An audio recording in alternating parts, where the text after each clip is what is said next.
Okay, for this segment I'm going to show you how to do a split payment. We have one member that has paid for a membership renewal and for curling, all on the same check.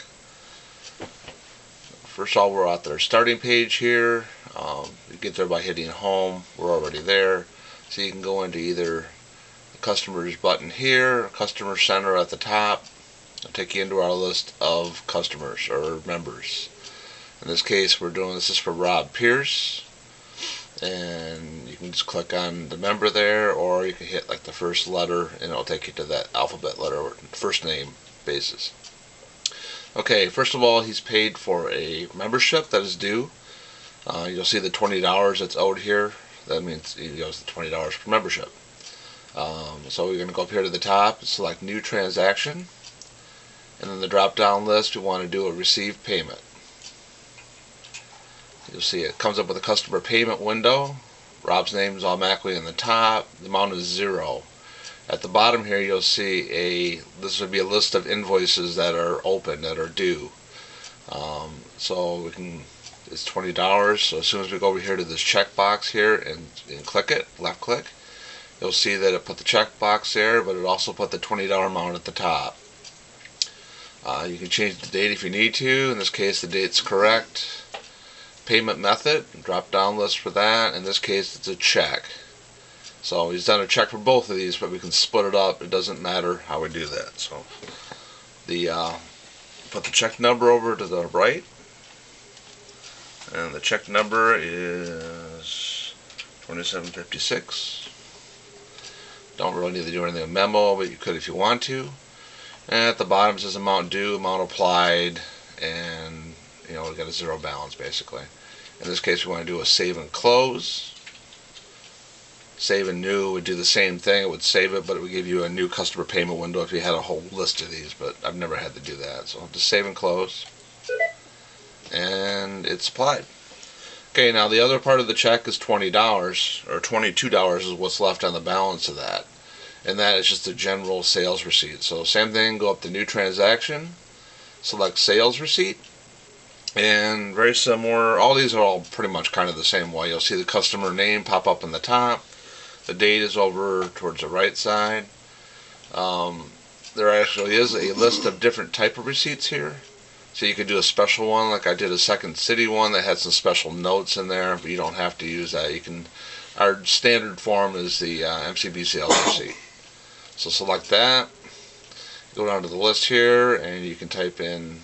You can start typing, or you can select from the long list. Everything is here. If you just typed in a C, it would shorten the list up. So there's a C I just typed in. Curling's on the list. Click that. This is put in from a description from earlier. It automatically tells you the rate because we set that up earlier. And quantity of ones automatically applied. In this case, we want to select to be emailed. All these we always do that to email to the customer, and then do a save and close. Okay, so now everything's applied from that check. We could have actually went in there and put in the type of payment if you wanted to do that. Let's go back in there. Check number, you can do that again up here if you want. 2756, payment method check. You don't have to do that, but it's kind of good for a record to have that. So save and close. Okay, now this is saying it's changed because I went back into it. Don't want to save it. Yes. So, and that's complete. Now what we want to do next is we're going to modify the original invoice to send out to Rob for the membership.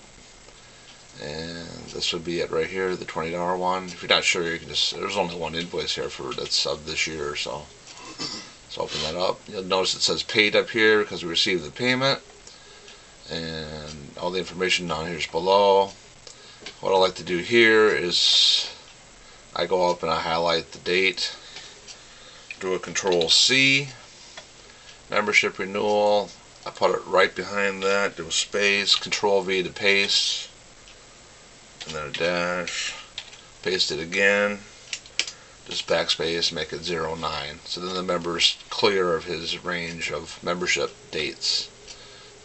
Get rid of the second notice.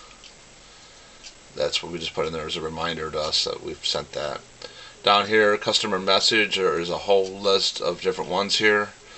So if this is a new member, you could select welcome, or you want to say thank you for your payment or membership, that type of thing. To be emailed, you want it to be checked, and then you just do a save and close. Okay, payments applied to someone, changing the amount will make it apply differently. I'm not quite sure why it does that, but it just does. It works fine. Say yes, and then you want to send it again. Okay, getting into the sending the payment out here. This is our standard message that goes out for saying your membership is now due. So what I do is everything after your membership renewal notice is attached, I highlight that all the way down, except for the final line where it says thank you. Delete it. Then I put your paid membership renewal notice is attached. Maybe put a space in there, and then you can either send it now or you can say send it later. I say send it later and send them as a batch. That's it. The customer's all set.